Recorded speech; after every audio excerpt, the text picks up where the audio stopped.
there's some football to talk about. Feeling good, feeling great. Feeling great, feeling good. How are you? Welcome into Timeline T. I am your host, D. Sam D, aka Sid Duzume Jr. Yeah, you see the logo. You saw the title, clicked on the link. There's a lot of stuff to get into, but the most important thing is you are here. We are here to discuss the latest news, notes, rumors, and innuendo from the timeline displayed to you right here in a nice and tidy hour, sometimes longer, live stream. So pull up, be inclusive, whether it's live on a replay. The chat and the comment section is open. Live replays are located under the live tab on the channel page. If you have not subscribed, feel free to subscribe for more content like this. This stream happens every day, Monday to Friday at 4 p.m. Eastern Time. We're pushing through the daily live streams until we get to about a post-NBA free agency. Then we'll scale back a little bit, focus on big to-do events, and I'll be locked in on more recorded content, getting back up and dated with the podcast, so on and so forth. So tap in now. A lot of streams now, a lot of content now, and then some special one-off live streams throughout the summer. But the title is correct. The Warriors are seriously considering a new starting lineup. Have they made overtures to the point fraud? We'll talk about it. Top 10 AFC teams? Yes, it is that part of the summer. We've reached that part of the calendar. So now we need to try to drum up some information, drum up some takes, drum up some activity, some engagement for the National Football League. So the Fall of the Network has helped us out. They used their analytics staff to craft a top 10 of AFC teams playoff percentages. So we'll tap into that, see if we like it, see if we don't like it, so on and so forth. And yes, for what seems to be the 15th, 20th, maybe even 30th day in a row, we have a Damian Lillard update. But is it really an update if he's just saying, or his mouthpiece, or pieces, are saying the same thing over and over and over again? I don't know. Y'all tell me. All right, let's tap in. Warriors' new starting lineup. All right, bring down the tunes, bring down the vibes. Musical production done by Me First Music. Support him at soundcloud.com/MeFirstMusic, by the way. Okay, where are we? Oh, real quick, this may be anti-YouTube, but we'll just go ahead and talk about it anyway. DirecTV announces renewal and expansion of NFL Red Zone and NFL Network. So if you're like me and you've tapped into, DirecTV for this NFL Red Zone, it's going to be now on YouTube TV.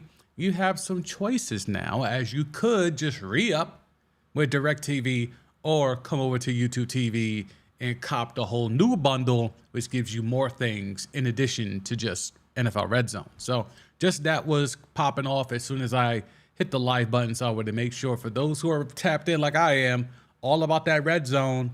And I'm trying to figure out a way to make that happen on the Discord. But anyway, we'll discuss it as we get closer. If you want to invite to the Discord, that's on the channel page, and it's also in the description. Anywho, so that's one thing. But the main thing, the Golden State Warriors are going to adjust their starting lineup this upcoming season for the point fraud, the one that y'all call CP3, the man that is Christopher Emmanuel Paul. Now, I joked about this when the trade happened. I said, wait, they're going to start the point fraud? Is that the answer? Is that what's supposed to get them over the hump against teams like the Lakers? And apparently the answer is yes. Not really sure how this flies. I can understand it. I thought this was all smoke, but Mark Spears was out here on the radio on the West Coast, and he was out here saying that Chris Paul is going to start and Kevon Looney is going to the bench. We have the sound here. We'll take the chance and run it here on the stream. Let me get my settings set up. All right, let's go ahead and play this sound. Courtesy of KNBR. Mark Spears talking about the Warriors in their new look starting lineup with the point fraud. The lineup is just extremely small. Yeah. Assuming Draymond's back, it's Draymond at center. That's Wiggins at power forward. And, so that means we potentially could see the point fraud, Steph Curry, Klay Thompson, with A. Wiggins at the 4 and the habitual nut hitter at the 5. A 6'6" center. What is this, the 1950s? I don't know what's happening, but the Warriors are contemplating. Remember, we talked about the lineup of death and them trying to run it back. They're seriously considering it. Yikes. It could be pretty imposing offensively, but... See, I disagree there. I don't find that offense too imposing. You have a 38, 39-year-old point fraud as your point guard. You're moving Steph off the ball to his rightful place at shooting guard. Now you're going to slide Klay down because he's gotten older, he's gotten slower. Slide him down to the 3. And then you have A. Wiggins at the 4, who's supposed to grab boards. And then you got the habitual nut hitter who at the 5 maybe kind of sort of turns full time into that Nikola Jokic role of just being a point center. Because the habitual nut hitter is more of a point guard than Steph Curry has ever been. But now with him and the point fraud on the same floor, potentially at the same time, how does that work? I wonder if ultimately they decide to bring Chris off the bench, which could be awkward because he's never done that in his entire Hall of Fame career. Now, if you just missed that interaction there, that is old school radio right there where the two hosts now. This is when the cameras are on in these radio studios, they tell the radio host, pretend the camera's not there, don't play it to the camera, continue the radio show. And the camera acts as like like we're kind of sneaking in and kind of getting a sneak peek of how the radio show looks. So that little back and forth of, no, you talk, you go, you go, you good. Like that's the whole thing of trying to set up who's going to ask the next question. So that's them two going back and forth in regards to, do you got a question? Do you got a question? It's on you. No, it's on you. I'm good. You good? Yeah, I'm good. Because he's never done that in his entire Hall of Fame little radio career. 101 there. But from what I'm being told is the expectation is that he's going to start. The expectation from Marcus Spears, who's very tapped into the Bay Area, is that the point fraud is going to start. So, all right. So that sound is courtesy of KNBR. Salute to them. I just find this amazing that the Warriors really think they can get this off. I find this completely baffling that they feel that the answer is not to play the youngins, is not to get better at certain positions. It's to get older at the point guard position, move Steph over to the 2, slide Klay down because he's a little bit slower and he's getting a little long in the tooth, slide him down to the 3, have A. Wiggins as the tallest person on the floor at 6'7", 6'8", at the 4, and then have Draymond Green, a.k.a. the habitual nut hitter, operating at the 5 as a point center a la Nikola Jokic. Now, again, habitual nut hitter has operated from the top of the key. That's the bulk of him facilitating in that offense, is him standing at the top of the key. Then you do a little dribble handoff or a little screen and roll and getting, Steph or Klay open off those curls and pin downs. Now we're looking at a situation where he could be doing that full time at the 5. Not just full time in terms of he's orchestrating the offense from the top of the key, but full time at the 5. It's just really maddening that this is where the Warriors, again, the front office that revolutionized basketball, as revolutionized to the point where they've tricked off the number 2 overall pick in James Wiseman. They have let go of, or they've moved on from both of their first round picks last year in Patrick Baldwin Jr. and Ryan Rollins. And now you're hearing rumors about Kuminga. You're hearing evergreen rumors about Moses Moody.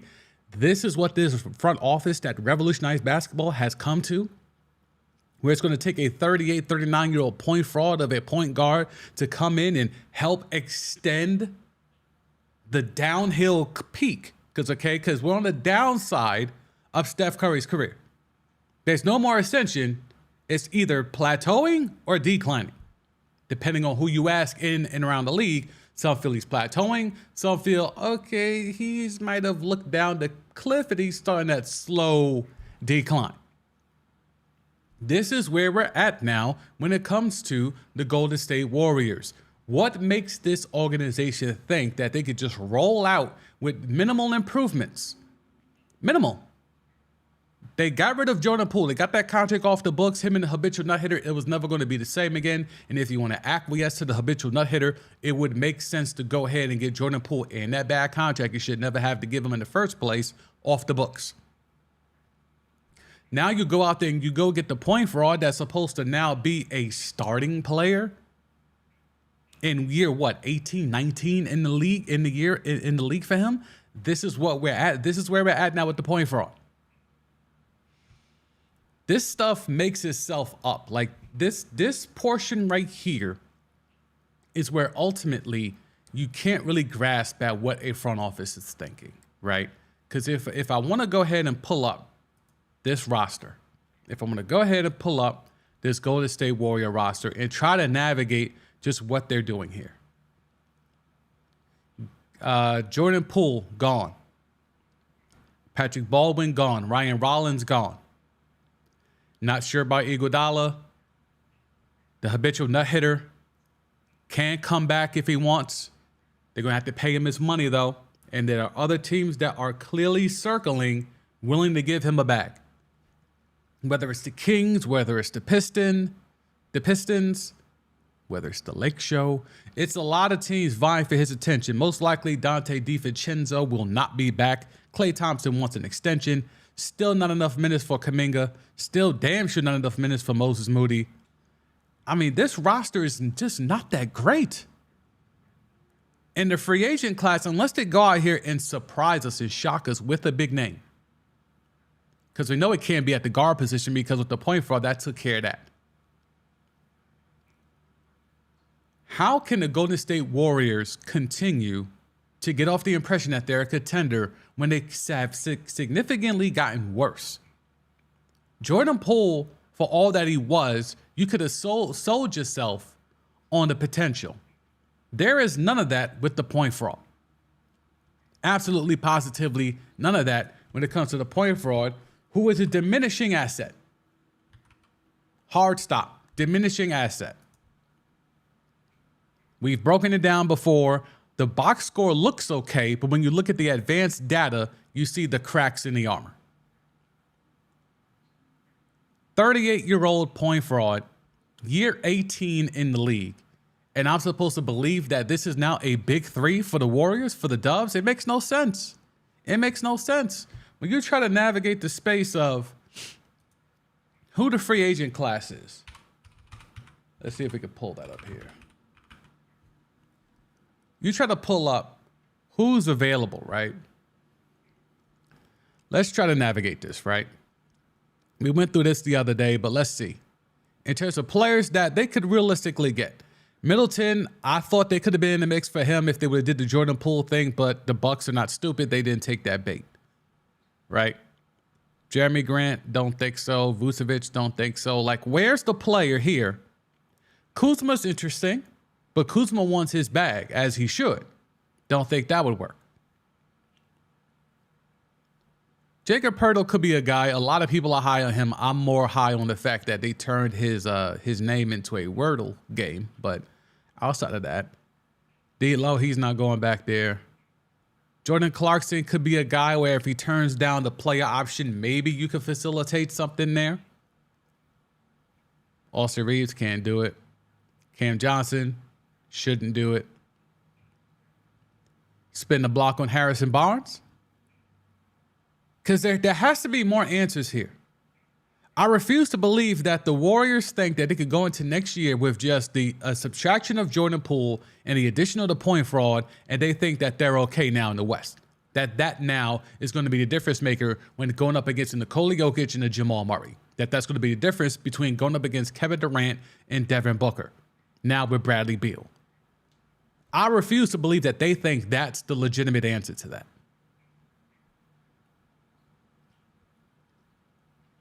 The thing is, this free agent class is not great. And it's a lot of dudes here where, I mean, low key, you still Rui from the Lakers. Like, there's some lesser players that could be something, but in regards to a big swing, no. That player does not exist, because the top here, which is going to be your Beard, James Harden, which is going to be Kung Fu Kyrie Irving, and Porzingis has already been moved, and Fred VanVleet, those three guards are not going to go to the Warriors. Getting the point fraud eliminates those opportunities.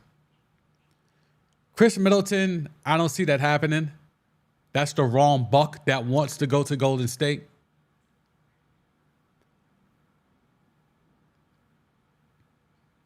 If Dame forces his way out, Jeremy Grant could be an interesting proposition. But again, I don't see him taking any shorts, nor should he.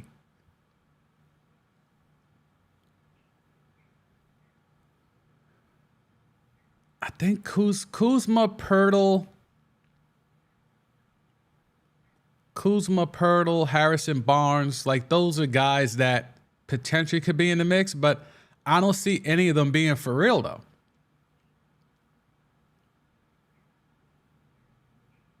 Yeah, I just don't see it. I really just do not see the fit of any notable free agent. And maybe that's why they went and got the point fraud. Maybe that's why you go and get the point fraud, because you realize, holy shit, none of these guys really make sense in free agency, and we got to take care of our own. Clay wants an extension. The habitual nut hitter Draymond Green, he wants a new max bag, or at least bare minimum 20+ mil a year. So that's going to require some cap space. So we can't blow it out the water and go get all these guys, because we got to pay our own. Luxury tax be damned. Now, the Warriors have proven that they're willing to go into the luxury tax, but at what cost? You could justify going to the luxury tax when you get Kevin Durant. I don't know if you could justify going to the luxury tax when it's Jeremy Grant. So that's there. We'll slide on. Battling a cold, don't mind me. Summertime. All right, so we're going to get to some football. Boogie Down pulled up and said, hey, what's good with the football? To me, there was nothing going on per se in regards to football, but we'll slide over. ESPN has given us a list to dissect. The top 10 AFC teams with the best chance to make the playoffs according to their analytics. The Chiefs are the highest with a 77% chance to make the playoffs. The Steelers are the lowest with only a 34% chance to make the playoffs. That to me is very interesting, because if we could blow this up here, yeah. So the Bengals 76, the Bills at 70, and then we have the rest here. 67% for the Jaguars, Ravens at 55, Jets 52, 50-50 for the Los Angeles Chargers.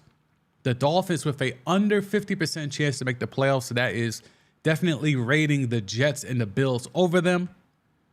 Browns, 39%, and the Steelers at 34%. Now, there's some other teams that aren't on this board, but these are the pack of teams that are contenders, because you see here the Patriots, Colts, Titans, Raiders, Broncos, and Texans are outside ESPN's top 10.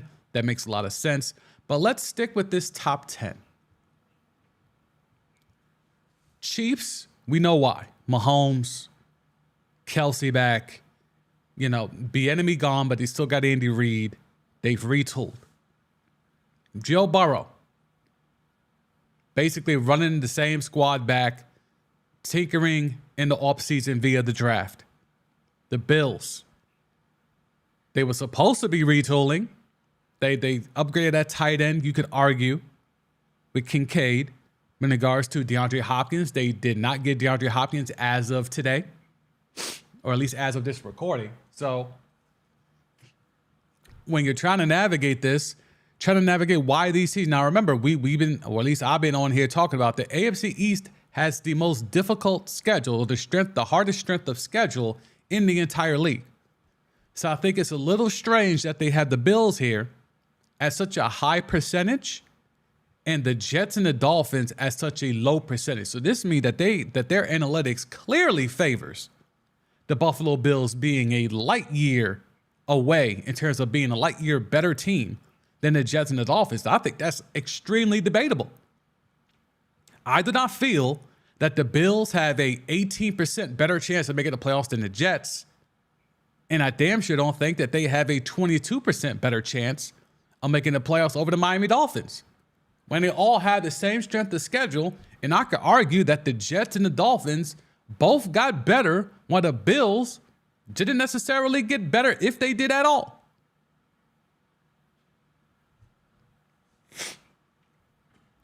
Now, I think the Jaguars piece shows how down bad the AFC South is, right?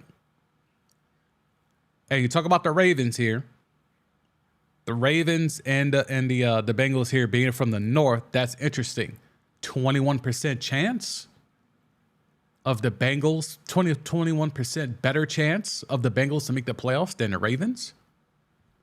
That means that they feel the Bengals are going to win that division, and the Ravens' shot at the playoffs is purely just a wild card. That's interesting to me, because we haven't seen Lamar with this new look offense yet. We haven't seen Lamar given the freedom to have the ability to check at the line of scrimmage and slide pass protection, as we just found out about a month or so ago. I think the Browns are being sold low here, but because of that division, I get it. Chargers, it's just hard to trust them. But when the other options are the Raiders and the Broncos, then you understand why. They are better than the Raiders and the Broncos. Or they should be. Broncos, you have to kind of wait and see. We all feel like Mr. Unlimited Russell Wilson is either all the way washed or semi-washed. But now with Sean Payton, you would assume a better fit in terms of offensive scheme and philosophy and maybe work ethic from all parties involved, that maybe the Broncos could be slightly better and maybe live up to what we thought they were going to be, or what people thought they were going to be last year. And then you have the Steelers, where the Steelers have a lot of young talent. And with Mike Tomlin being that linchpin, they could put it all together. Potentially, they could put it all together. But when you look at who's in front of them in that division, that's rough. I mean, the whole division is in this top 10. You have the Bengals, you have the Ravens, you have the Browns, you have the Steelers, all within this top 10. So it makes sense that the Steelers are down here all the way at the bottom, and the bottom of this top 10. But they're still above the Patriots, the Colts, the Titans, the Raiders, the Broncos, and the Texans. So just want to slide in and sneak in some NFL with that. Let's see what else we got. Okay, yeah, D-Hop. DeAndre Hopkins. So he is still without a job. He's been offered contracts, as you see here, from the Patriots and the Titans. But the Panthers and the Browns are lurking to potentially sign the wide receiver. So now I've discussed here how the Browns, I think, are the fit. More so, besides the fact that him and Deshaun Watson obviously had a relationship when they were in Houston together and they put up big numbers. But to me, I think it's such a sneaky play to get him for the low, to pair him with Amari Cooper and open that offense all the way up, to go with Nick Chubb, to go with Njoku. The Browns are the one. If I'm DeAndre Hopkins, even if the Patriots and the Titans offer more bread or a bigger role, I would still just go to the Browns. I would go to the Browns because I know the QB. I got another great wide receiver across from me. So it's not just going to be all on me. You're not coming in and being savior mode. He goes to the Patriots, he's in savior mode. He goes to Tennessee, he's in savior mode. He goes to Carolina, he fits in with a bunch of the vets that they got there to, help along, Bryce Young. But you go to the Browns, you're a piece in the cog of the machine. Just makes sense to me. All right, let's see. What do we got here? More NFL. Dalvin Cook. There's a lot of talk about if he would fit with the New York Jets. And there's allegedly multiple teams that are in the mix for Dalvin Cook, but no one's jumped out that window yet to go ahead and make that official. I think Dalvin Cook, if you're really asking me about it, he's not washed, but the running back market is so putrid, as I've detailed on this channel. The running back market is so horrible. Saquon still ain't in camp yet. Josh Jacobs, I believe, is still not in camp yet. Ezekiel Elliott is unsigned. It just doesn't make sense. So while Dalvin Cook could run around here and do interviews and pop up and, you know, do workouts and all this stuff, these teams have little to no intention of like really giving you the bag that you deserve. So it's either what type of loss are you going to take? Are you willing to take a loss in role?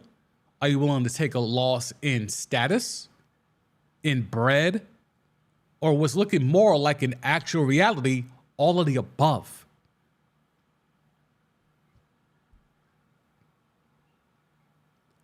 Let's bounce around. We have our Dame Lillard update. According to Brian Windhurst, Damian Lillard did not ask for a trade during the meeting yesterday with Portland and wants to give them a chance to see how free agency might play out. So, not only have we dragged this thing through the draft lottery, draft combine, through 2 rounds of the NBA draft, we have now going to drag this through July and when free agency starts. Quick reminder, free agency starts on Friday at 6 p.m. Eastern. So now we're going to get this dragged all the way through. So today it's Tuesday. So we got 3 more days of this. 3 more days. And most likely more than that, because you can't just say, all right, you know, as soon as 6 o'clock strikes, if you don't sign nobody, I'm one out. He's going to give them probably through July 4th weekend, maybe through the end of next week, and then revisit it. But this is just becoming annoying at this point. Like, as much as Dame is going to want his shine and his flowers, this is doing a huge hit to it. And I know the casuals don't really care about this piece of it, but as someone that's really locked in on NBA and cares a lot about it and talks a lot about it, just went on ESPN radio for an hour today talking, 99.9% NBA. This is not helping how people will remember you. We'll remember the shot over Paul George. We will remember the 70 pieces you've dropped. We'll remember all those things too, but this will be remembered. Whether you leave or not, this piece right here will be a part of your legacy. And I spoke about it earlier on ESPN radio, but it was just like, this is like 2 people in a bad relationship, and neither one of them wants to say to the other that they should break up. And they're waiting on the other to be the one to start it. Dame wants the Blazers to say, you know what? It's a youth movement now. We're going to move on. And the Blazers want Dame to say, yo, I want to win a championship, and that's not going to happen here. So acquiesce this and move me. But neither side wants to do it, because neither side wants to be pointed like the bad person. But guess what? Somebody has to say the thing. Dame, it's not going to work. Portland, you cannot build a contender around Dame. That window been closed, but it's really officially closed when you took Scoot Henderson at 3. You can't trade Scoot now. You would be roasted if you tried to trade Scoot now. Especially if it's the only thing you get in return is a Bam Adebayo, it's a Paul George, it's a Zion. That ain't enough. Not in the West. You saw that Serbian? You think that Serbian cares about Zion and Dame? PG and Dame? It's over, bruh. Wrap it up. Wrap it up. Say the thing. You keep saying you don't want to run from the grind. You're running from the confrontation. You mean to tell me you had a whole ass meeting Because it's not like the Blazers got all this money in free agency. It's not like they could go out here and go get a Van Vliet, go out here and get the top guys. No, they can't do that either. What do you expect them to do in free agency? Who out here on this list? We'll start from the top. They're not getting the beard. They're not getting Kyrie. Porzingis is already in Boston. Van Vliet doesn't work. Middleton, you're going to give up Anthony Simons and Shaedon Sharpe in a sign and trade for Chris Middleton? That's not going to do it in the West either, Dame.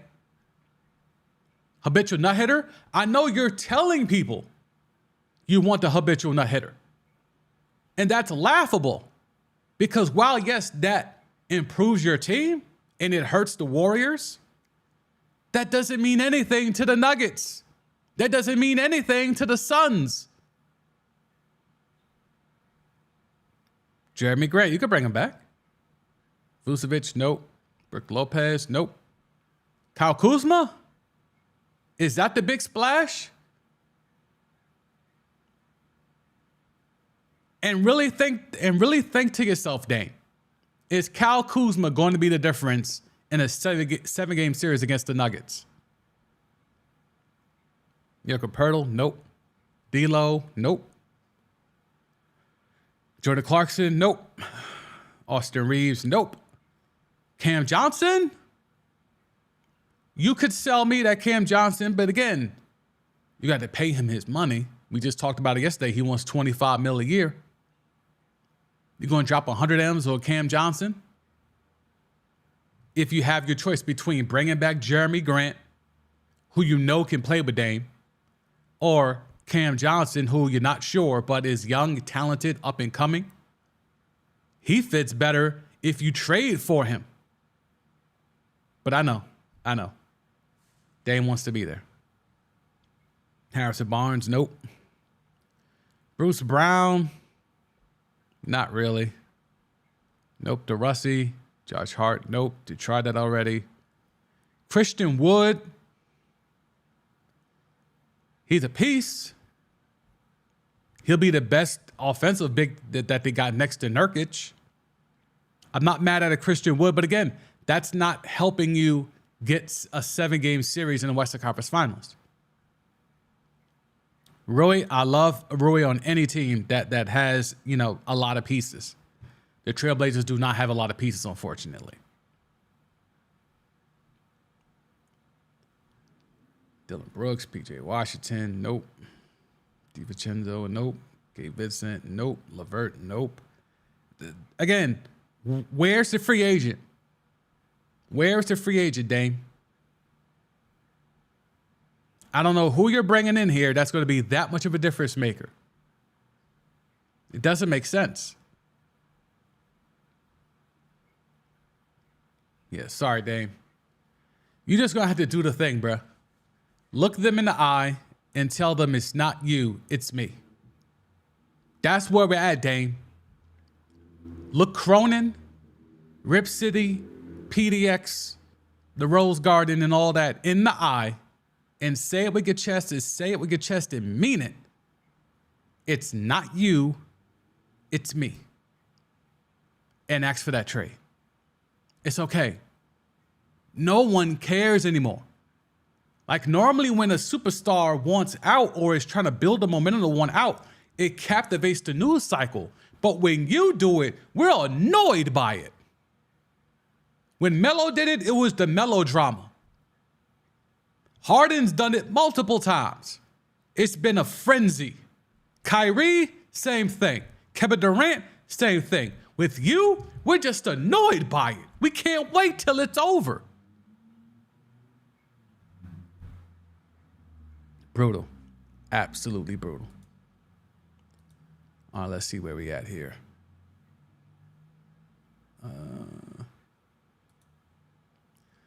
And speaking of Kevin Durant,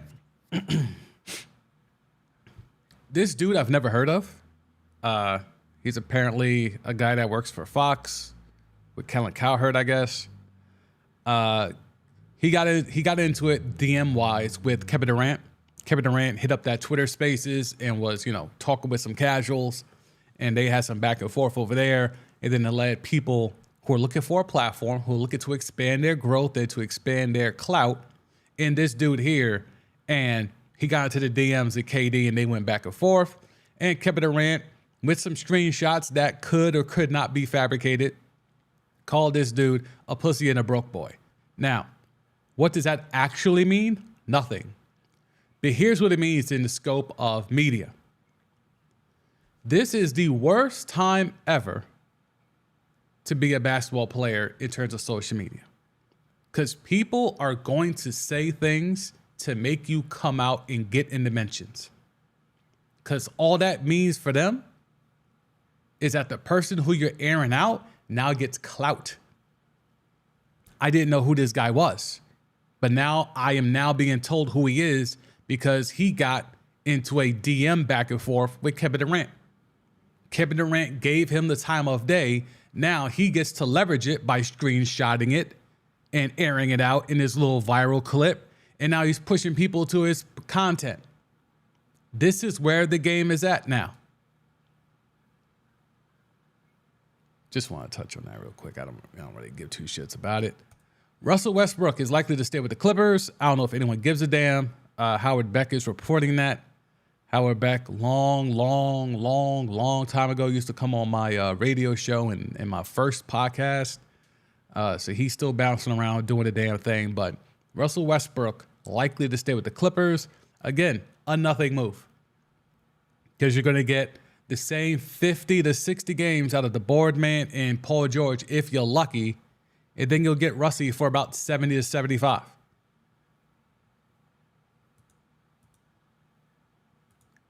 Let's see what else we got here. The one thing I'll say about these streams leading up to free agency is I will not just be doing an hour because I feel like I have to. If there's not that much going on, I will come on. Oh, we just talked about Josh Jacobs. Josh Jacobs could hold out week 1 of the 2023 season per Tom Pelissero. One situation that nobody is talking about, well, we are, is Josh Jacobs. At this point, if there's not a long-term deal, I don't anticipate Jacobs being there at the start of training camp, and I don't know that he shows up week 1. Salute to Josh Jacobs, because that's what I was saying Saquon needs to do. If you really want to show that you're not for play, you have to hold out. It's the only way in this type of market, in this type of economy, the only way to show the owners that you're serious about getting a better pay wage is to sit out and miss games. Don't sign that tag and just sit out. Now, whether it's going to be him and Saquon, somebody got to do it. I think there's strength in numbers, but at least if Josh Jacobs is out here talking this type of talk, I'm here for it. It's the only way to try to reestablish the market and get whatever crumbs that you can. Because, again, Corey Davis is in the same bracket of salary, base salary per year, as the top 5 running backs. That's how bad the wide receiver position gap is between, you could have a mid-tier, and I'm being generous there, mid-tier wide receiver in Corey Davis, and he can make damn near the same amount of money as Derrick Henry, Nick Chubb, and all the other top running backs. That's a thing that we actually broke down on this stream a few weeks ago. 2 weeks ago, actually. So I'm here for it. I hope he holds firm. Josh Jacobs could hold out into week 1 of the 2023 season. If you're doing fantasy, keep an eye on this, because we know the running backs are still going to go higher in the draft. Even though, the owners won't pay them their value and make sure that they're getting market value. These, these fantasy owners sure are.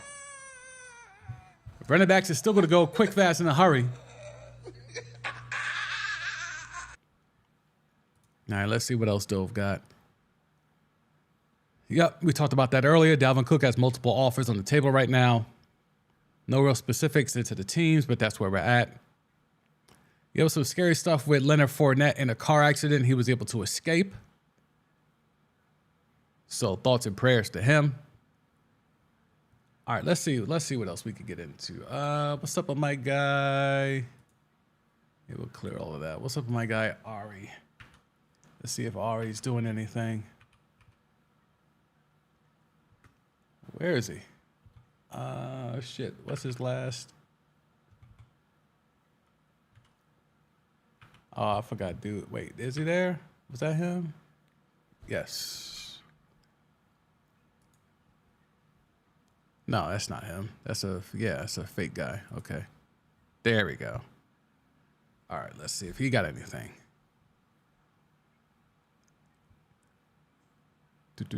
Okay, so if you missed it earlier, DirecTV announced that they have signed a multi-year deal to carry NFL Network and NFL Red Zone on all their platforms.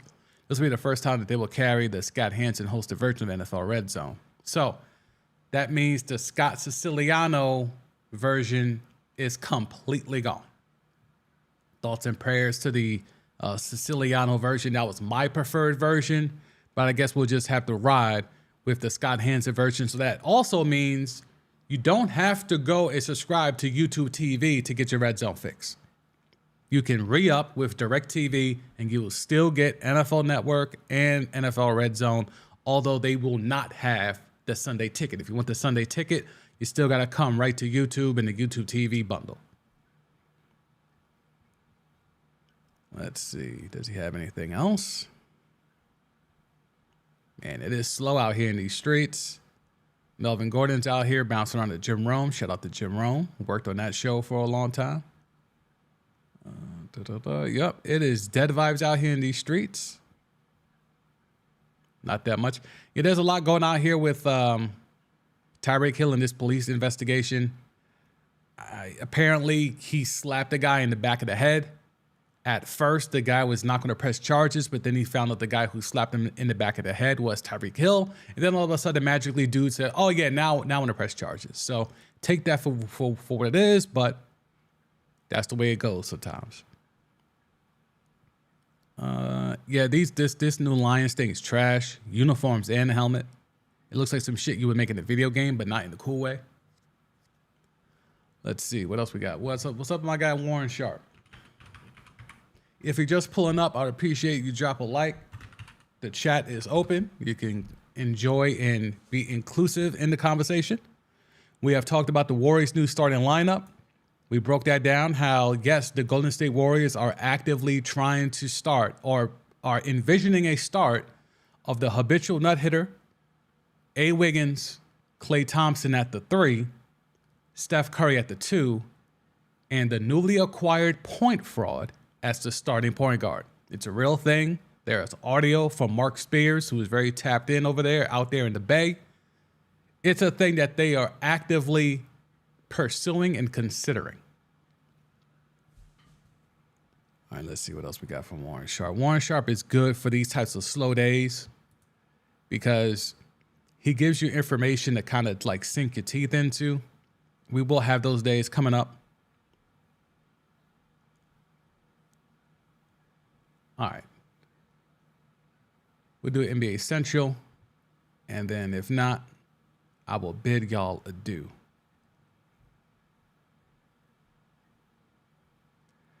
This here is a cock tease for your man's Windhurst on the Cavs, right?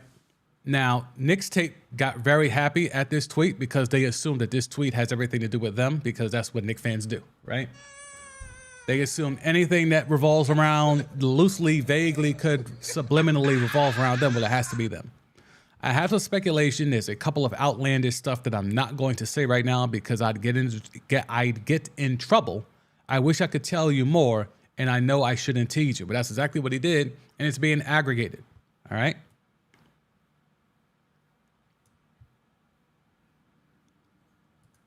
AB in the house was good. Magic Man, he's still out here with the messy. Yeah, first? No. I mean, we've had people checking in terms of the chat. Yeah, first in the chat. So, it's a slow day, man. It's a slow day. I'm making sure I'll pull up to give y'all the content. We talked about the Warriors' new starting lineup. That it does include the point fraud. You know, a lot of y'all try to talk me off the ledge and say, no, he's going to come off the bench. Sam's going to come off the bench. Well, now Mark Spears is out here saying, no. Point fraud is starting. make of that what you will. So y'all can imagine how I went off. If you missed that, that'll be in the beginning part of the stream. You can catch the replay of that. We also got into the top 10 AFC teams. It's a list that the analytics department of the four-letter network ESPN put out. Some interesting breakdowns there. Let me see if I can pull it up here. Do I still have it? Yeah, still have it here. So the Chiefs have the highest playoff percentage at 77%. Steelers have the lowest at 34%. But I think the most interesting part here is that there's such a big gap between the Bills and the Jets and Dolphins. So this, according to the ESPN analytics, is considering or speculating or predicting that the Bills have an 18% chance, a better 18. Let me see, make sure I word it right. It tripped me up the first time. They have better than an 18% chance of making the playoffs over the New York Jets. And they also have a 22% better chance of making the playoffs than the Miami Dolphins.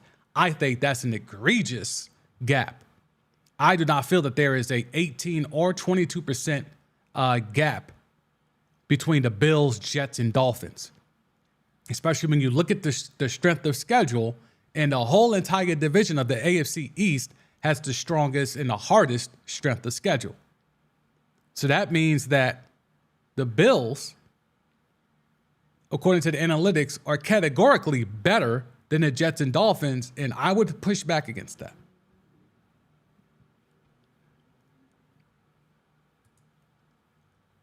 AB, wait, what? CP3? Yes, the point fraud is starting.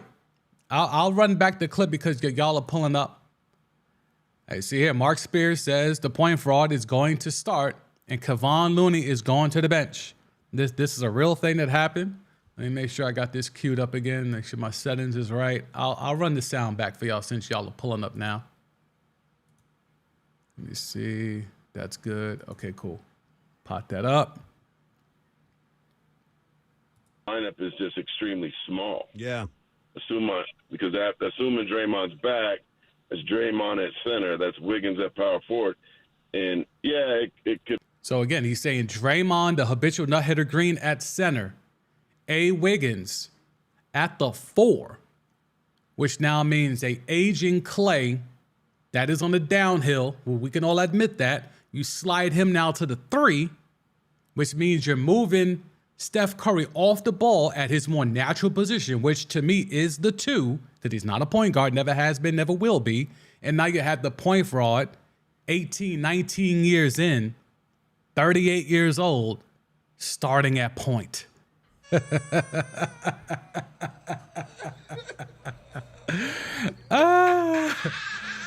Let's let Mark Spears continue.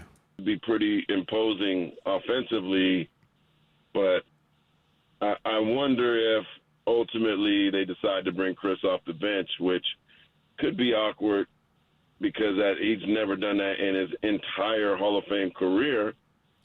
But from what I'm being told is the expectation is that he's going to start.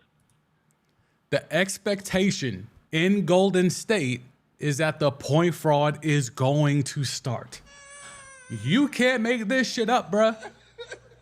No matter where this man goes, he could have wallowed away with the Wizards or gotten a buyout and tried to figure it out that way. But he was able to convince the convince the Wizards, who didn't care because they didn't want him anyway, but they were willing to stomach it for the savings on the back end. They were able to convince the Wizards to then ship him to a team of his wanting, which is the Dubs, and he had conversations with the Dubs, and now that he is officially a Dub, after clearing it with Steph, now it's like, oh yeah, Steph will play off the ball, Clay will slide to the 3, A. Wiggins is now a 4, and now we're going to go give the habitual net hitter a bag, max him out, or at least give him 20, 25 plus a year to come back, and then that'll be the starting lineup. They're going to run out here with a 6'6" center.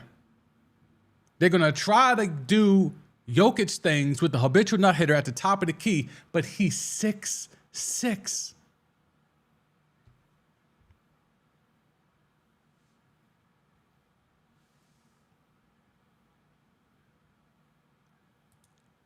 Yeah, AB, it's hilarious, bro. It's nasty work. It's nasty work, bro. At the end of it, it's nasty work. I can't believe I'm out here on the stream actually talking about the point fraud is going to be starting for the Dubs. A team that made it to the conference semis actually thinks that they can get deeper into the playoffs by adding a 38-year-old washed point fraud. Can't believe the point fraud is joining his daddy. I mean, look, man, look, Wardell had to sign off on this. So clearly Wardell is okay with it. Now, I don't know if Wardell signed off on man starting. I don't know if Wardell signed off on that. But that might be more politicking, backdoor politicking from the point fraud. Like, yeah, Steph, I'm going to just come in and just, help you out, boost you up, or whatever you need. And then as soon as he clears it with Steph, and Steph gives the thumbs up for the green light, hey, yo, Steve, I'm 38 years old, bro. I ain't coming off no damn bench. You slide Wardell off the rock, put Clay, who's getting old and slow, put him at the 3. If you bring Draymond back, you have 2 of the dirtiest players ever in the starting lineup. You can't stagger us. You got to keep us on the floor at the same time, bro. Like, it would not shock me if that's how it went down. The point fraud is notorious for its backdoor politics.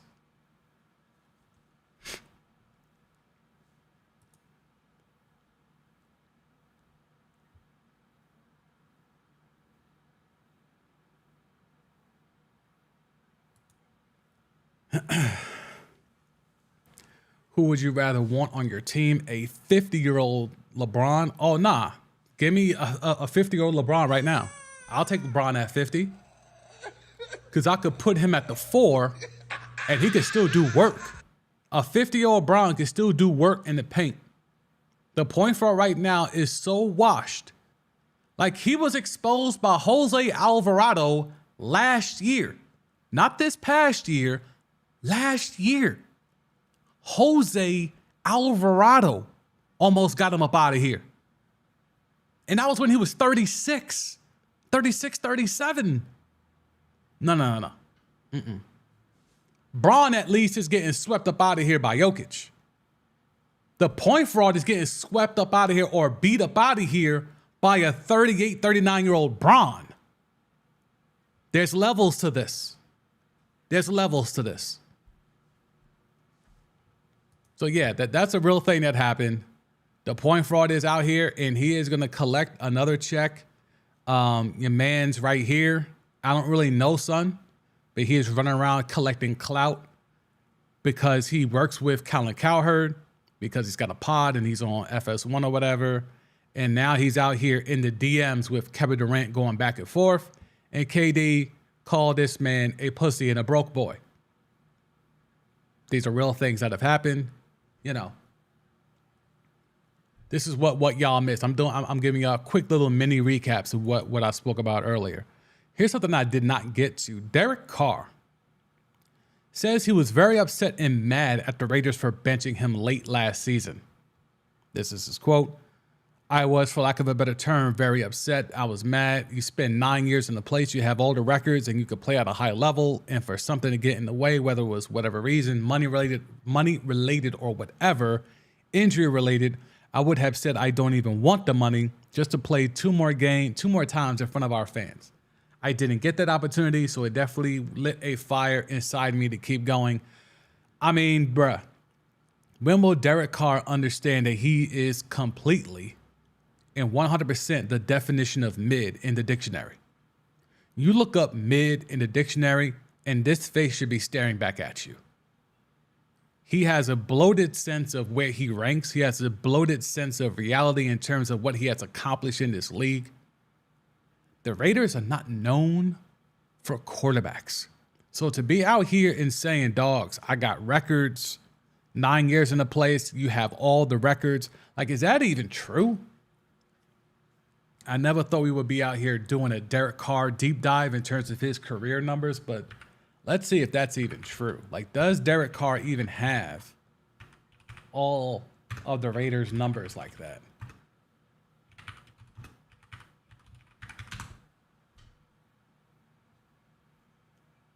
All right, let's see.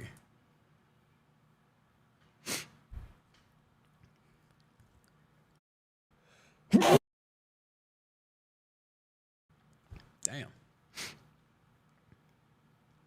All right, let's see. Yeah, that's why y'all won't be getting me for a marathon stream today because your boy is not feeling well. Drafted in 2014, Carr leads the franchise with over 35,000 passing yards. Second on the list is Kenny Stabler.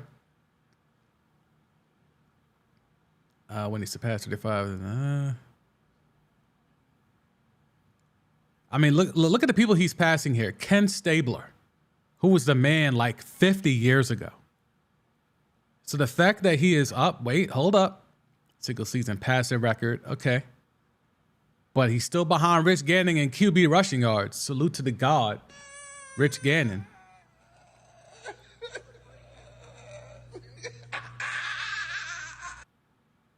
Wait, how is Derek Carr claiming he got all the records? He doesn't even have the most touchdowns.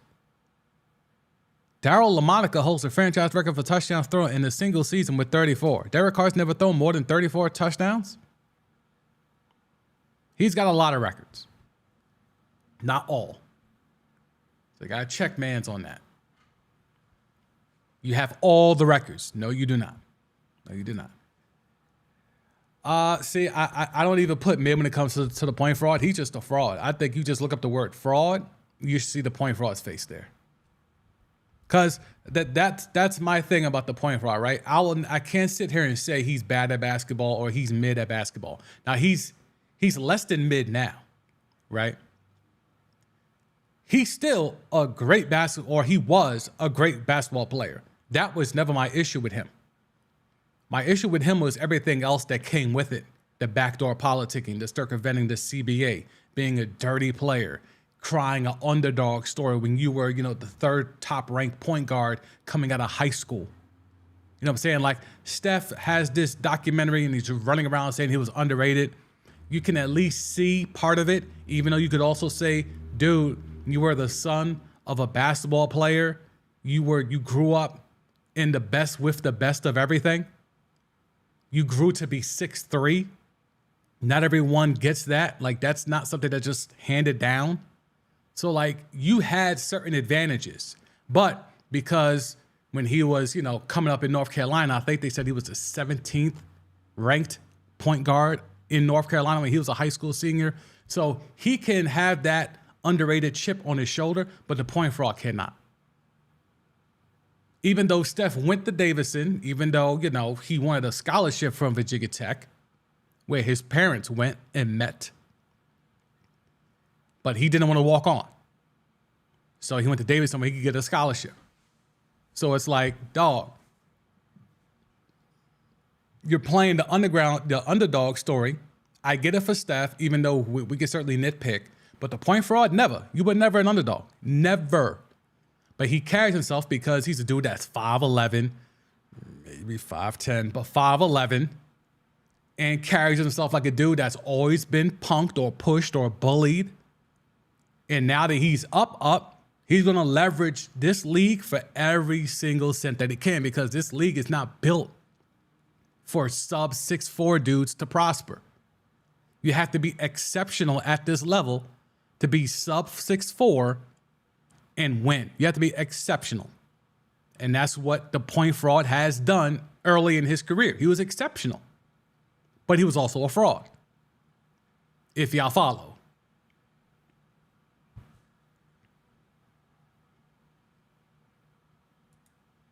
I'd rather have a 60-year-old MJ than the point fraud. Yeah. I would co-sign. The only thing I would be concerned about is that Brandon Miller said that in his workout, Jordan airballed a free throw. So I'm a little concerned that we might finally be getting that to that point of where Jordan can actually decline in his playing career.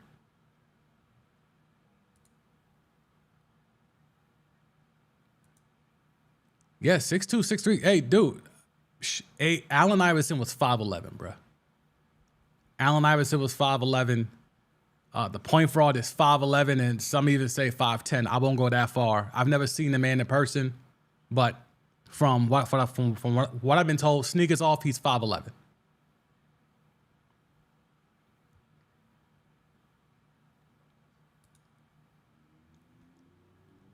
LeBron is 6'9", KD like 6'10", like Giannis is 6'11", and he is still balling against those Giants.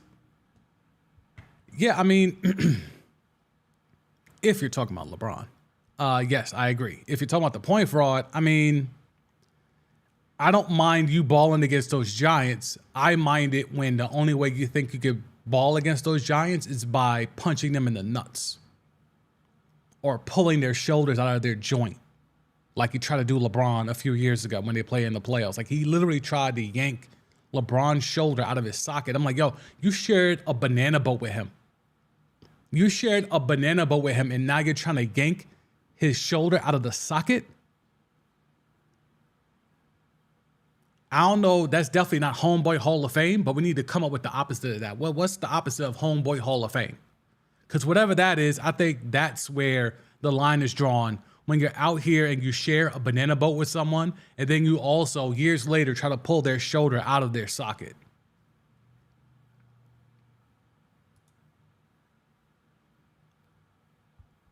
There's some respect for Steph is strong. I mean, look, I'll give Steph. Here's my problem with Steph.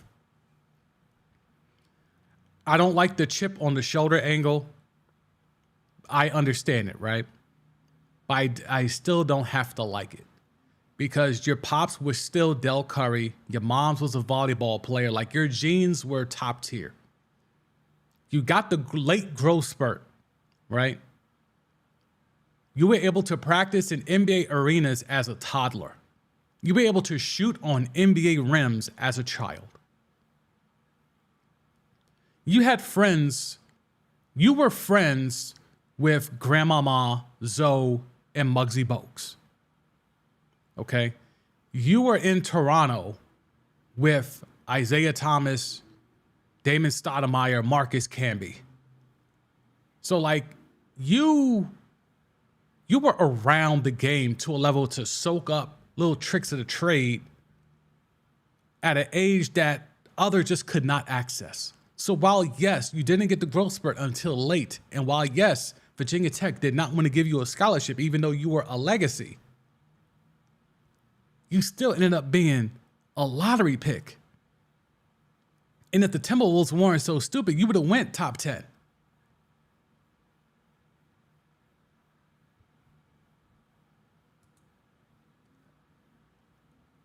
I figured, Magic Man. I would just fucking with you.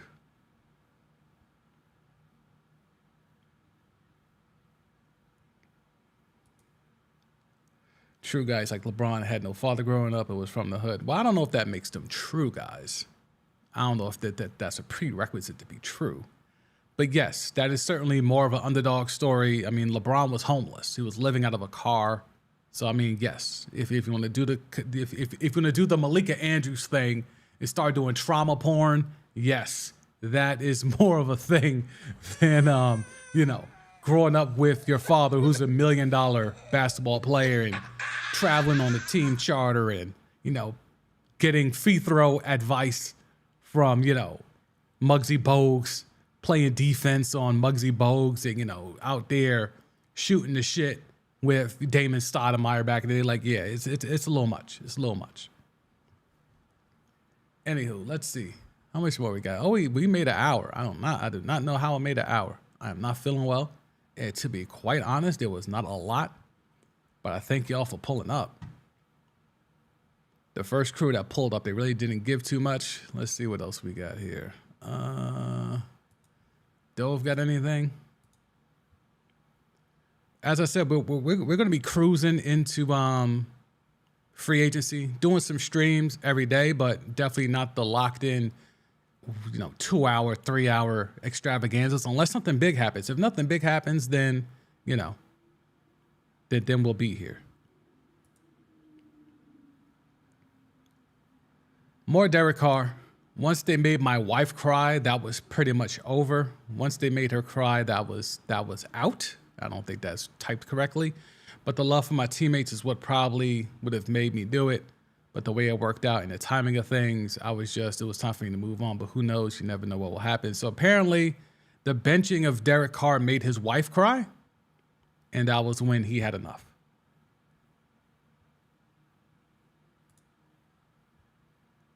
Oh, okay. All good. All good. All good, Magic Man. Got you.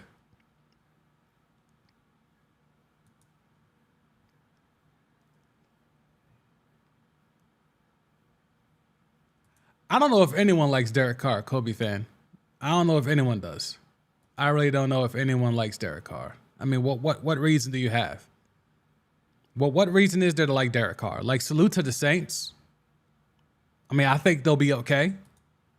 But the fact that he's still crying, literally talking about crying about being benched, or his wife crying that he was benched, is kind of like, all right, bruh, you got a bag and you moved on. And you can honestly say you're on a better team. You're on a better team, and you're on a team that can low key win that division. Fuck all this Raiders shit. Like, it's a wrap for that. Tom Brady trying to spin the block. Like, don't worry about it. What, you mad because you would have stayed, and then they would have moved on without you for Tom Brady anyway? Like, I would rather get benched and I know I'm gone so I can get a jump start on when I'm going to be next year, rather than have the illusion of, oh, I'm going to be the guy, and then here comes Tom Brady. And yes, I know Tom Brady is not officially back, but I mean, okay.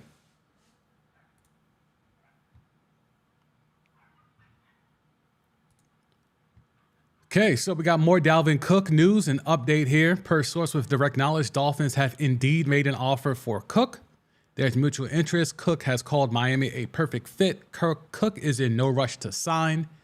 He has time to wait for a dollar amount he's comfortable with. I don't know. I think Dalvin Cook to Miami would be great. It would certainly be great in Madden. Like, you run with that squad. What are you doing? Because you got Tyreek Hill and Waddle stretching the field vertically. And then you have Dalvin Cook, who can eat up. You can't put no 8 in the box when you got Tyreek and Jalen Waddle. Can't do no 8 in the box. So Dalvin Cook would have a lot of running lanes. And if you get into the advanced analytics when it comes to running backs, the Dolphins are one of the worst teams in the league in terms of expected rushes versus actual result. So in essence, let's say they were expected on certain plays to get 5-6 yards, they would only get 2 or 3. And they did that the most out of any team in the National Football League.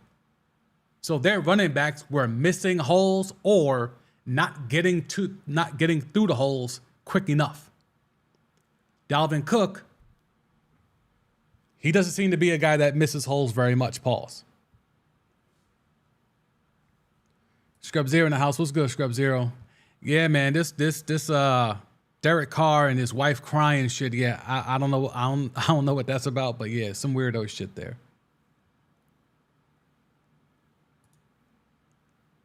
Let's see what else we got. Give Lamar that offense the Raiders had. They would be in the postseason at least. Yeah, I mean, look, Davante Adams, even to this day, Davante Adams is still better than whoever Lamar has ever had. Because Odell is not Odell, right? Like, Odell is good, but he's not Davante Adams good. Zay Flowers, I mean, maybe in the future, like years in the future, he could be better than. Nah, I doubt it. So it's like, yeah. Put Lamar with any number one wide receiver and a competent offensive coordinator. Yes, I think that team will make the playoffs. I mean, he won an MVP with a team that didn't have a number one wide receiver and an incompetent offensive coordinator. So yes, I think if you reverse those two things, pretty sure you'll get the same result, if not better. So at least we got some stuff happening. It was a little slow for about the first hour or so, or the first maybe 30 to 45 minutes. But now we got some NFL stuff coming down at least. Yeah, and we talked about it maybe about 15, 20 minutes ago, maybe more. But Josh Jacobs could be a holdout candidate at least through week 1. And I'm here for it because the running back position has been, devalued to the point of where there's so many running backs left. Let's see, where's that list? There was a list floating around. Was it Dove who had it? Somebody had it. It was a list of all the players that are still free agents. And it was a long list, bruh. Yeah, here we go. So let's go. Dalvin Cook, DeAndre Hopkins, Carson Wentz, Eli Apple, Julio. But let's focus on running backs. Dalvin Cook, Ezekiel Elliott,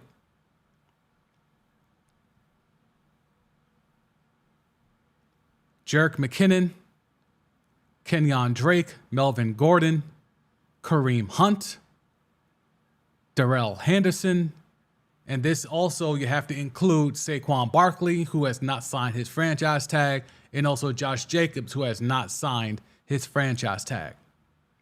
That's about 8-9 running backs, bruh. And then you get into receivers, DeAndre Hopkins, Julio Jones, Jarvis Landry, Kenny Golladay. T.Y. Hilton, although it's probably the end for T.Y. if we're really trying to keep it a buck. Nicole Harry. And even QBs. I mean, I wouldn't sign Carson Wentz, but he's still out there. Matt Ryan, Matty Ice, although he took the bag from CBS. I'm not sure why he's on this list, but maybe there's a sliver of opportunity. He could postpone that for a year like Brady if the right opportunity came along. And my bad, I forgot Leonard Fournette. And Leonard Fournette escaped death apparently in a car accident earlier today. I'll ask again, how is Mercedes Lewis not a Jet yet? He's the only one that was on that Aaron Rodgers wish list that he's claiming was on a wish list that has not signed.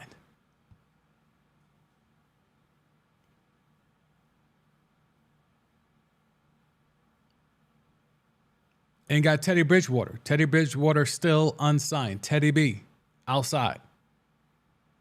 So it's a lot of named players here. Like you could do not a whole 53-man roster, but damn near. Damn near. And it would be a solid squad.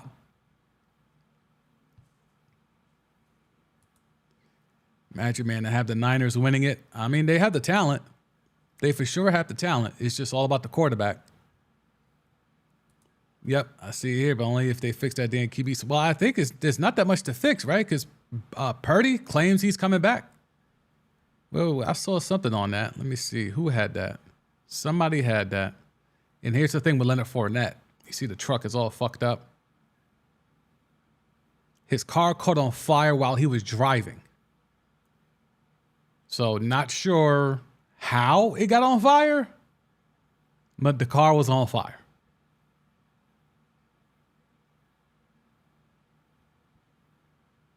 And the whole car, as you see, the SUV was burned, and this was on the highway. Okay, so y'all see that there. Let's see what else. Man, it was one of those days today, but I like to thank God my car caught on fire while I was driving. I am still blessed. It's really wild. I can't tell what type of truck that is.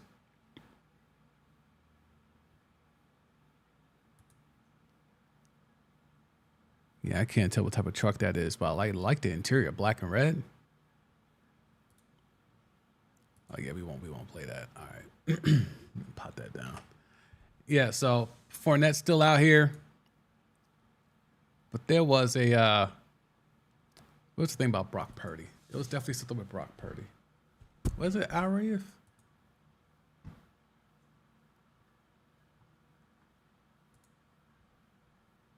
Was he the one that had Brock Purdy? Somebody had Brock Purdy. There was a Brock Purdy update. Let me see if I can find it real quick.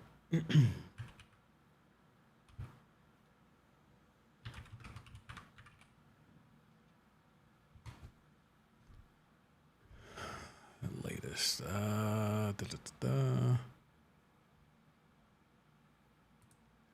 Here we go.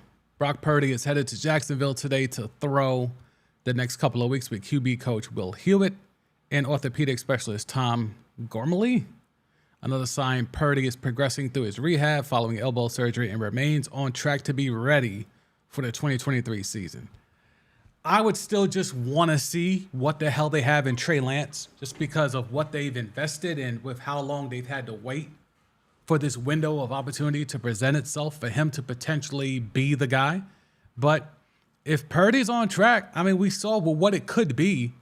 I mean, I still don't think they would have beaten the Eagles if Purdy was all the way healthy and stayed in that game. But I mean, you know, a full training camp, well, he probably won't get that, right? So at least he'll have enough reps to start week one and that let him learn on the job, continue to learn on the job. I mean, We know Shanahan is very egomaniacal about that offense. He's very confident that, Purdy could be the guy.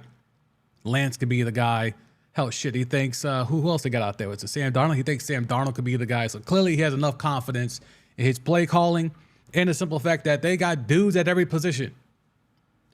Debo, Ayuk, Kittle, McCaffrey. They got dudes at every position.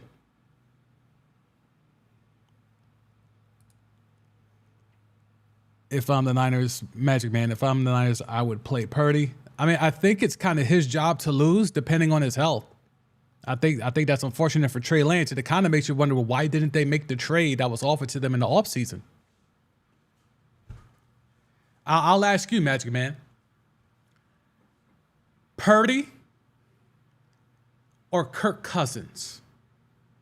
Because that allegedly was the deal on the table for Trey Lance heading into the draft.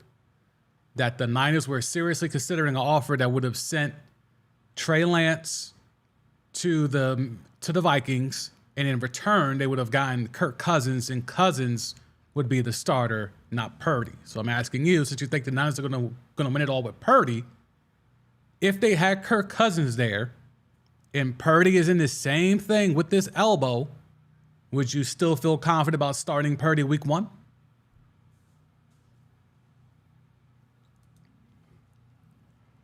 Magic Man, although Lance ain't a bad option, it's just that he had the chance last year, but then he got hurt. Yeah, I mean, I don't even consider that a real chance. But they played 2 games? Like, I don't even consider that like a real chance. Like, I did. Let me see. How many games did he even get? Like,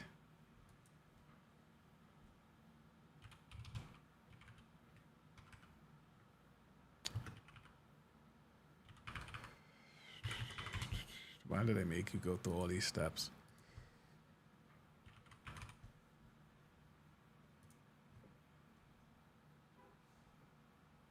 Yeah, he got 2 starts last year. Like, I'm not gonna say, yeah. I know, Lance last year got 2 starts. Like, that's what I'm saying. Like, I'm not. Yeah, like, to me that's not enough time. Like, to me though. But if it's Kirk Cousins and Brock Purdy, that's what I'm saying. Like, if I'm the Vikings, I think that deal, even though did they draft a QB? I'm so checked out on football right now, but I'm forgetting everything we just covered for months on the draft. But the Vikings have a QB. No, it's not Will Levis. He's with Tennessee. Was it Hendon Hooker? They got somebody in the draft. Anyway, if I'm the Vikings, I could have had a chance of getting Trey Lance, and I could get up off of that Kirk Cousins thing where you're locked into always giving him guaranteed money. Like, yeah.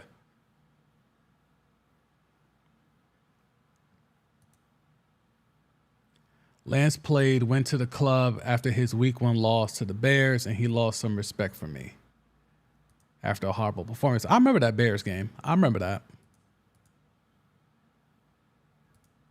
Let's see.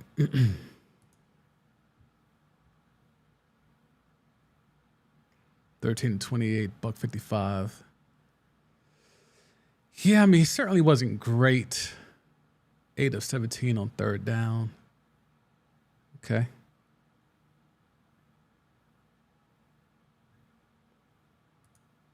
Let's see. This is why I fuck with this stream. Like, we're sitting here breaking down Trey Lance game logs.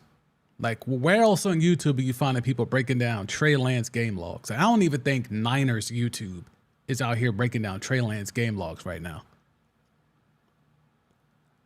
Yeah, I do remember this game. I certainly was not impressed. I don't know if that meant to me, like, I don't want to ever see him get a chance again. And that's kind of where it's like kind of like the rush to judge. You know, where the stats at? Oh, they did it weird in this one. Okay. So, Lance.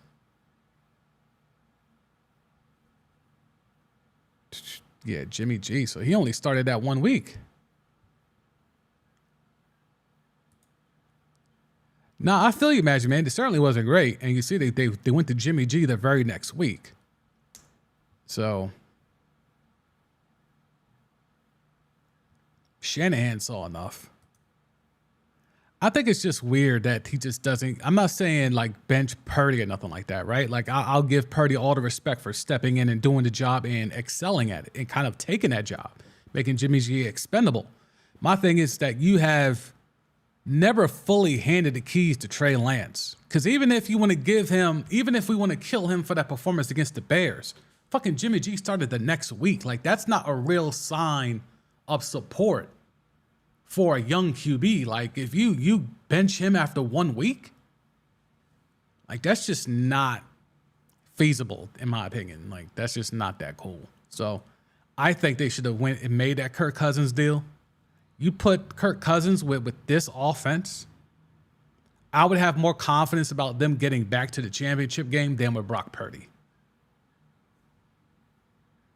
Because I think as you get into the playoffs and you face like top teams, I think that QB disparity is where the difference lies.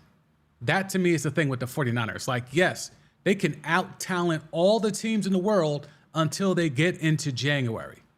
Then they're facing the better teams, the top teams that also have QBs. And that's where their weakness is going to be glaring, right there in that spot. And we saw it against the Eagles. And yes, Purdy got hurt, and we're not sure he could play the what-if shit, but ultimately, the Eagles had a better QB than the 49ers did. And that's still the most important position in the sport. Therefore, having that type of talent gap and talent disparity is what helped you lose the game. And then when he got hurt, I mean, forget about it. Because right now, right, if we were to do a way too early NFC preview, and we already talked about the top 10 AFC teams thanks to ESPN and their analytical team, but if we just want to peruse, the Eagles have a better quarterback. In theory, the Cowboys have a better quarterback than the 49ers and Brock Purdy, right? So let's talk about just QBs, right? Eagles are better. Cowboys are better. The Vikings are better.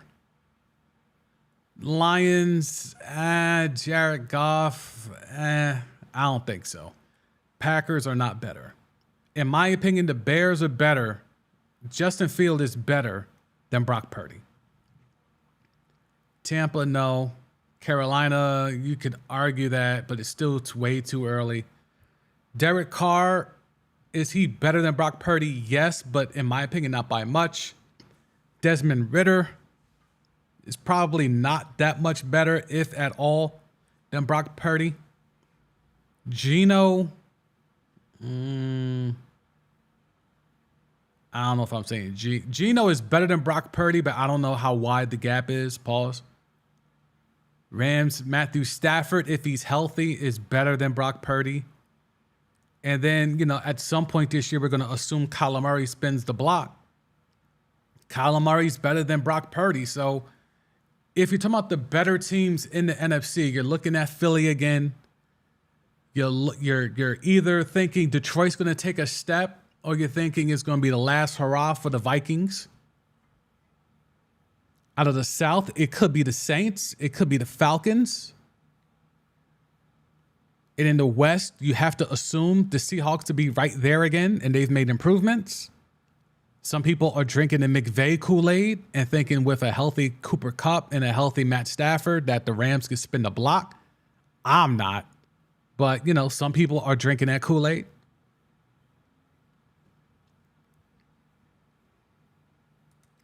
Magic Man, Murray ain't better than Brock Purdy. Come on, man. Now, look, we know Murray's better at COD than Brock Purdy. That's for sure, okay? But I also think Kyler Murray's a better quarterback than Brock Purdy.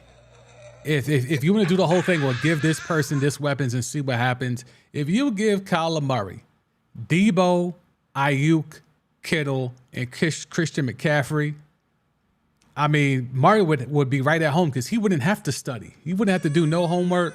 Like, you give him those types of weapons, like, yeah, he would cook.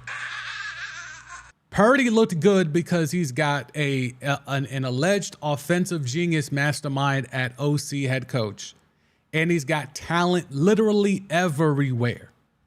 So I'm not about to jump out the window of Brock Purdy just because he walked into a team that has Pro bowlers everywhere. I could turn in the backfield, I'm handing off to a Pro bowler. I could throw to a Pro Bowl tight end. I could throw to a Pro Bowl wide receiver, and then I got Ayuk as well. Like, no. And then he's got Trent Williams on the O-line. Like, no, stop it. Stop it. I'm not going to sit here and act like Purdy is out here, killing shit like that. He's killing shit on a team that is built for anyone to walk in and kill shit.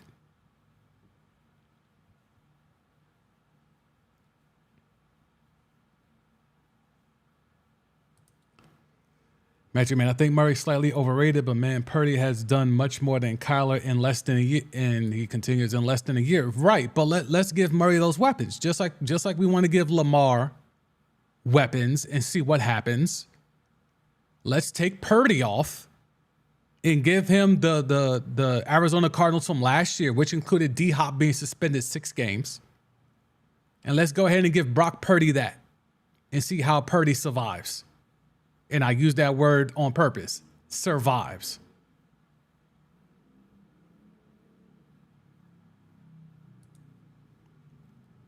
Murray better than Purdy, but right now, Purdy better than Murray. I mean, sure, because one's healthy and one isn't, or at least Purdy is closer to being healthy than Murray is. I mean, if you're really going to be doing semantics like that, then sure. But if both are healthy, you're not taking Brock Purdy over Kyler Murray.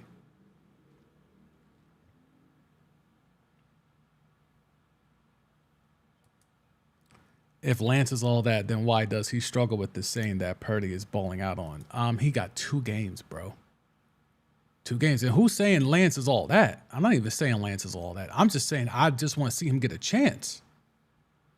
I want to see him get a chance. Like, I'm not saying he's all that. Like, I'm saying, why can't bro get a chance? Like, if Brock Purdy's out here running around with elbow specialists and all that, and Trey Lance is finally healthy, which has been a thing, then why can't he get a chance? I'm just trying to understand. Last year with those weapons, he only got 2 opportunities and they didn't even have Christian McCaffrey. So, yeah. Nice try.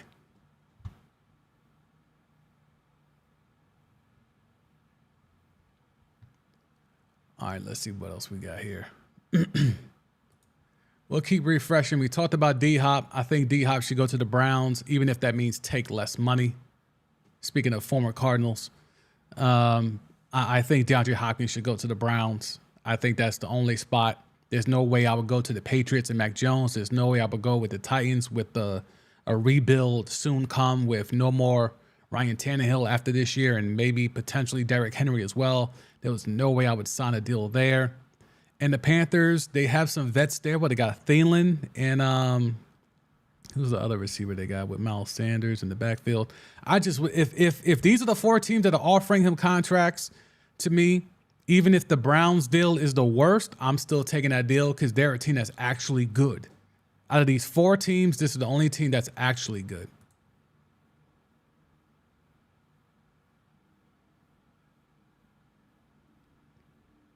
All right, so we got all that out the way. I think we're pretty much good here, y'all. I'll check Matt Miller real quick.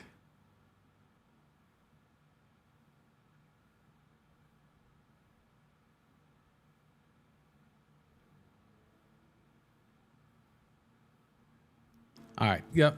There's nothing more here. So I appreciate y'all for pulling up. I appreciate y'all, those who came in, even if it was a little late. I tried to spin the block and give y'all a little bit of what we got into earlier. But the main story here is that Mark Spears says that CP3, the point fraud, is going to start next year for the Golden State Warriors. That means Kevon Looney is going to the bench, which means the Warriors will allegedly trot out there next season with the point fraud at the point guard position, with Steph off the ball at the 2. Klay Thompson moves down to the 3. A. Wiggins slides over to the 4. And assuming they bring him back, the habitual nut hitter Draymond Green will start at the 5. Magic Man still hanging on to this Brock Purdy, but I'm about to roll up out. But during his time, he looked awful. Yes, in all of but one game, he looked bad.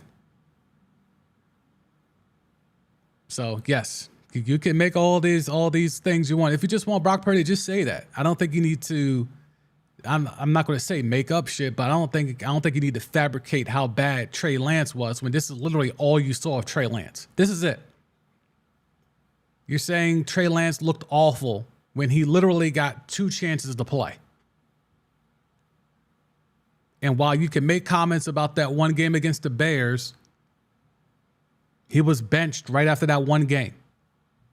So again, if you want to say he looked awful, sure, but in actuality, no, it's not warranted. But it is what it is.